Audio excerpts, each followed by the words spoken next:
Au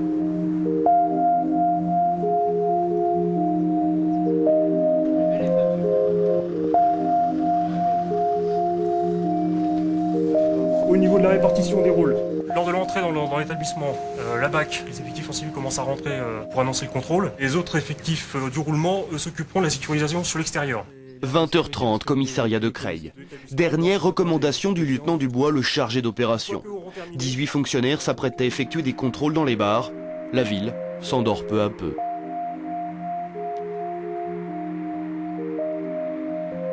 Le commissaire Gac, qui chapeaute les effectifs de police ce soir-là, rappelle les consignes de sécurité. Après, donc, en termes de communication sur les lieux, comme d'habitude, il y a le minimum de personnes qui parlent. Sinon, il y aura un brouhaha et on ne va pas s'entendre. Une opération habituelle pour les forces de l'ordre. Qui tient ses bars, tient sa ville, dit un vieil adage policier. Première intervention en centre-ville. Bonsoir. Bonsoir. Deux par deux, les agents du groupe de sécurité publique procèdent aux palpations des clients pour déceler d'éventuelles présences de drogue. Police Secours se charge, elle, des extérieurs et passe les individus au fichier d'identité. Alpha, bravo. Et le 12 09 82. Prochain bar, même méthode. Cette fois-ci, les hommes du commissaire Gac découvrent un café plongé dans l'obscurité. La méfiance monte. Messieurs, on va vous demander de rester assis.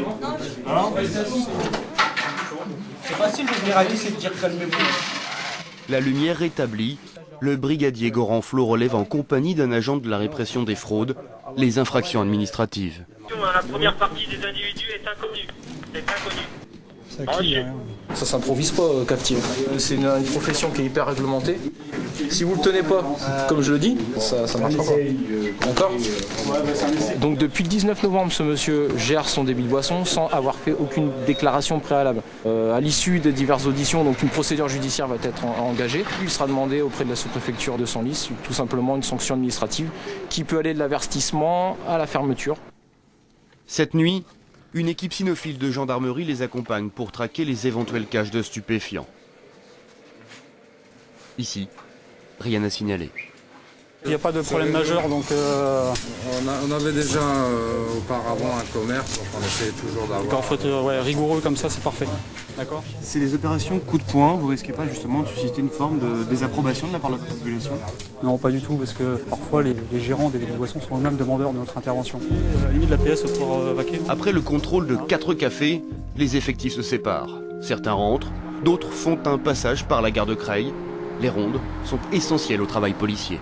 C'est un mélange de fermeté et de présence visible et dissuasive. Parce que la présence visible, elle est aussi dissuasive. Si une patrouille est dans la gare de Creil, il ne doit pas se passer d'infraction normalement.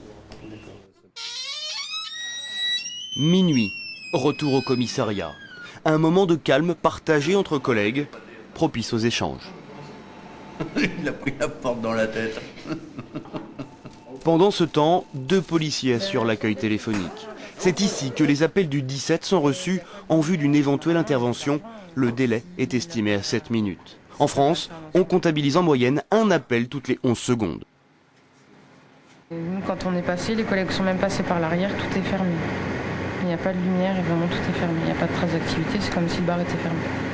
C'était une dame qui soupçonne son mari de jouer au poker dans un bar qui serait censé être fermé. Les collègues ont fait un passage et le bar est vraiment fermé, il n'y a pas de lumière. On traite le tout venant. Nous sommes des généralistes, donc toutes les infractions arrivent chez nous en premier, quasiment. Des délinquances de proximité, c'est-à-dire les dégradations, les vols à la roulotte, les vols, tout ce qui touche à l'automobile, les agressions, les vols avec violence, les violences volontaires. 1h du matin, des agents contrôlent les identités et veillent à la sécurité des citoyens dans l'ensemble de l'agglomération, comme ici sur le plateau, une zone dite sensible. Le petit monsieur, qu'est-ce qu'il fait devant? Vu comment il est là à l'heure actuelle. Il met un freiné, il est étranglé direct. Ben si monsieur, il est étranglé direct.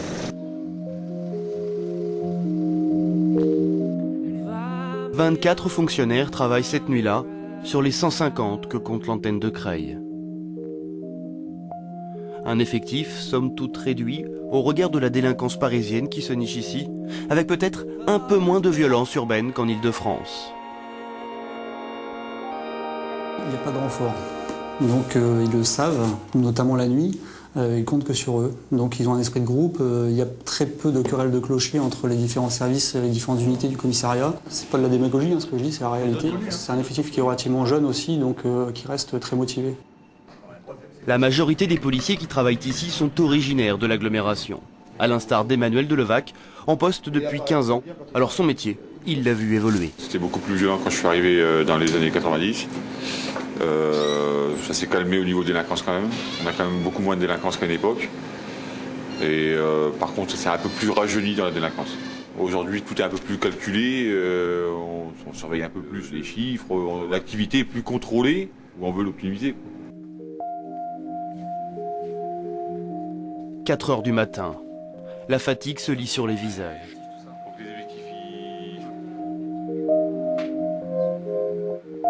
Et tous les quarts d'heure, les gardés à vue sont visités. La couleur n'est pas bonne, on voit bien. De toute façon, ils ont tous le même numéro, il n'y a pas de filigrane, il n'y a pas... On voit, ils ont été passés à la machine pour les vieillir un peu, et puis voilà. Et déjà, une interpellation se prépare. C'est à partir de 6 heures, comme le stipule la loi, que le commissaire Gac et ses hommes iront chercher un jeune homme prétendument impliqué dans une affaire de faux billets. L'argent qui a servi à acheter ça et Xbox sont des faux billets. Une famille sans histoire est surprise dans son sommeil. Le père du jeune homme est atteint dans son honneur. Les fonctionnaires de police se font alors rassurants et pédagogues. On va faire la lumière sur ce qui s'est passé, d'accord? C'est une enquête, donc ça ne veut pas dire qu'il est coupable, ça veut dire qu'on fait une enquête. Donc on verra par la suite. Après une perquisition dans la chambre et dans le véhicule du jeune homme, ce dernier est emmené au commissariat pour y être entendu. 7 heures, et déjà l'hôtel de police fourmille. 3 quarts d'heure plus tard, le commissariat ouvre ses portes au public. Les informations de la nuit sont transmises par écrit et laissées sur cette table. C'est la relève judiciaire. Même si l'aspect répressif et parfois excessif peut effrayer, leur mission reste de servir les autres. C'est jamais pareil. C'est jamais la même chose. On parle de routine dans le métier policier. Effectivement, elle existe, cette routine. Elle est même parfois dangereuse. Mais à un moment ou à un autre, la routine est cassée et c'est ce moment-là qui est palpitant. Métier humain alors? Très humain. C'est que de l'humain. Ouais, aujourd'hui, il y a l'informatique, tout ça, mais ça reste à la base et ça restera toujours de l'humain. 8h30. Les rondes de jour reprennent. Des policiers s'exercent au tir 2 fois par mois. Ici, bien plus qu'ailleurs, c'est le seul commissariat de Picardie à disposer d'un stand dans son enceinte. Au même moment, le jeune homme interpellé le matin est auditionné. Une nouvelle journée débute.